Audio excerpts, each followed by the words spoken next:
The body has a rhythm. It's called the circadian rhythm. And the circadian rhythm regulates the actions and inactions of your body throughout the day. And this was one of the first things that I was researching about that you need to kind of optimize your sleep for in order to improve sleep performance. As I was doing some research, I saw this study that I came across that was done in Taiwan of 180 college students. They were monitoring their sleep quality based on their sleep schedules. And they asked those students after the sleep study was complete to take 4 different sleep quality tests. And they found that the ones that had irregular sleep schedules had drastically lower sleep qualities reported, and even their hours slept, their average amount of hours slept was drastically less as well. So it's clear to me that there is some correlation between sleep quality and a solid sleep schedule. In the past, I've tried to do some sort of sleep schedule. Mostly it just looks like saying, all right, I'm going to wake up at 6 a.m. every day.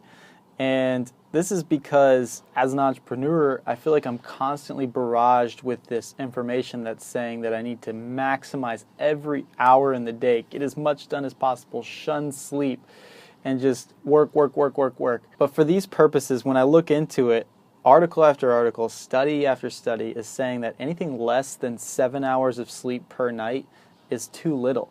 There was a study done of 1,941 high school students, and they found that the high school students that slept less than 7 hours per night performed much more poorly in school. There was also a study convened by the National Sleep Foundation that found that adults that slept less than the recommended 7 to 9 hours per night were significantly at a higher risk of serious health conditions. And that's another major reason why I got into this really sleep journey in general, is because I'm trying to cut off potential problems I might have down the line, where I know that poor sleep can affect my health, and I'm still young and resilient. So rather than waiting for something bad to happen and addressing it when it's too late, I want to address it now and get ahead of it, if you will.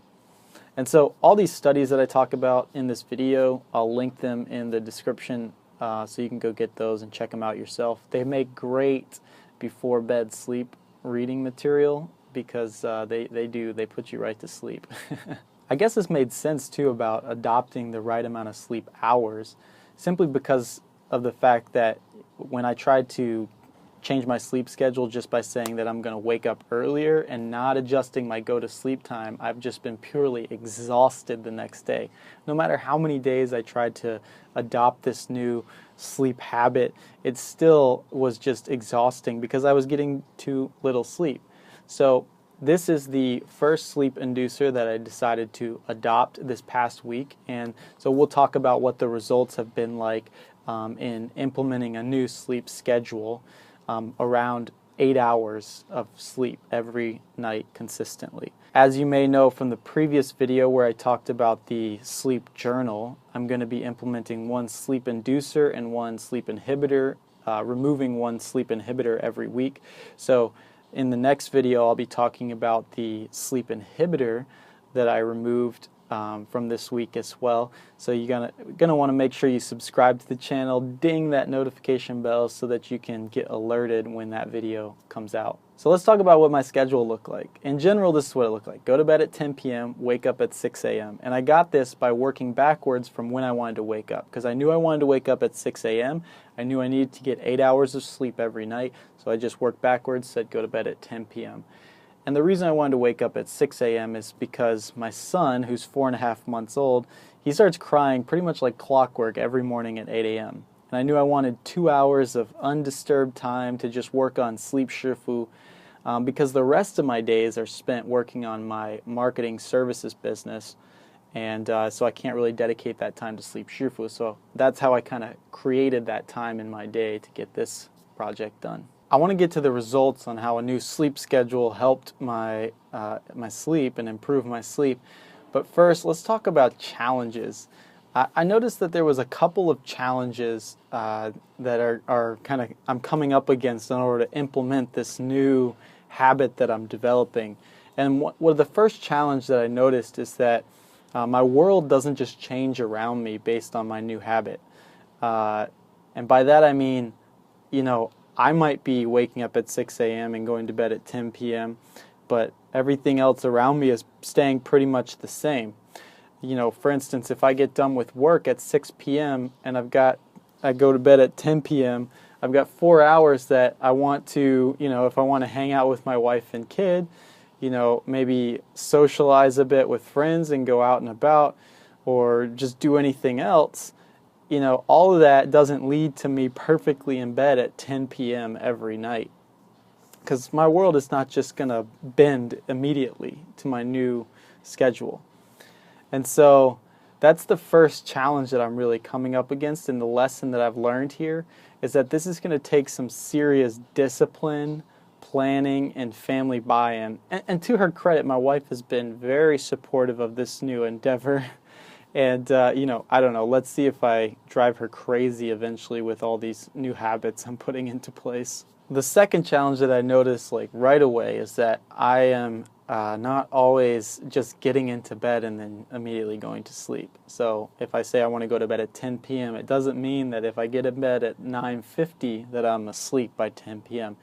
And this is part of the reason why I started this sleep journey, is because I've historically had trouble getting to sleep. Now I must note that after a few nights of implementing the sleep schedule, I wanted to go to sleep at 10 p.m. My body was ready for sleep at that time. So it does kind of start to regulate when my brain decides to shut down and decides now it's a good time to go to sleep. But it's not always on the spot necessarily. But it made me realize that if I'm not going to go to bed at 10 p.m., that I've got to figure out a way to get 8 hours of sleep based on when I actually go to sleep. And so I'm thinking about how to make that work. Right now I'm thinking I might use some sort of app that tracks the movements in the bed and then can wake me up 8 hours from when I tend to drift off to sleep. But I'm still looking into that, and I think I'd like to make another video about that, but that'll have to be for the future. Now for the numbers. Now these numbers are coming from the sleep journal, which I explained in another video, and I use the sleep journal to track the metrics, and I explained in that video exactly how I'm tracking them, how I'm coming to the numbers that I'm coming to, and why. So you can go check out that video. I'll link it in the description, or you can click on the screen anywhere. Something will pop up here, but I'll explain a little bit more in that video how the sleep journal and that tracking part actually works. But based on those numbers, here is the performance of implementing the sleep schedule this week. My feeling during the day went from a solid 3.0 from the previous 7 days to this 7-day period that I tracked to a 2.83, which is a 5.67% decrease. Now obviously I don't want a decrease in my feeling during the day, I want to increase that. So I started thinking, why is this? And I think the reason is because I kind of immediately changed my schedule, and it was quite a major shift. And so I went through maybe a withdrawal phase where my body was getting used to this new change in my life. And I think I can back that up with the fact that I kept this going over the next 8 days after that initial 7-day period that I tracked, and it actually did increase my feeling during the day by 21%. So I think a 7-day period was too short of a measure here, and I needed to extend that a little bit longer. And so I'm realizing that some of these, the 7-day period will kind of get me started, and then I need to continue it a little longer in order to get realistic results, because when you make a change to your body that quickly, it's not always going to show immediate effect. And so that, I think, is why the feeling during the day decreased at first, but over 15-day period it actually increased by 21%. My sleep quality went from 2.83 to 2.71. That's a 4.3% decrease.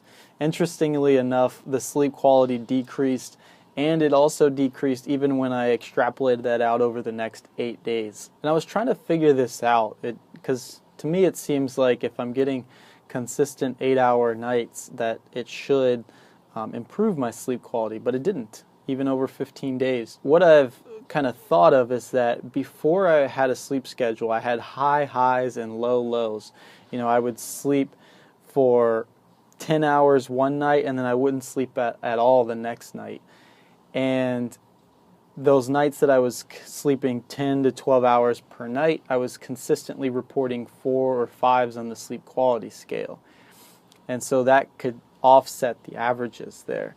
Now, what I've noticed for now that I have the sleep schedule is that I have consistent kind of threes, around threes every night. And so my sleep quality may not be more kind of variable, but it's very consistent. And so I believe as I implement more sleep inducers and remove more sleep inhibitors, that consistency will slowly start to move up. And so maybe right away there's not like this massive change within the first 2 weeks here, but over time I can see this improving and improving kind of steadily instead of doing this like my typical sleep quality was. My feeling when wake up went from 1.86 to 2.43. That's a 31% increase. And this one is really interesting because that's such a large number. That's such a large increase. And really the only reason I could come up with as to why that is because now that I have this schedule, I've set my circadian rhythm to know when to wake up. And so my body is saying, oh, okay, now it's time to wake up every time at 6 a.m.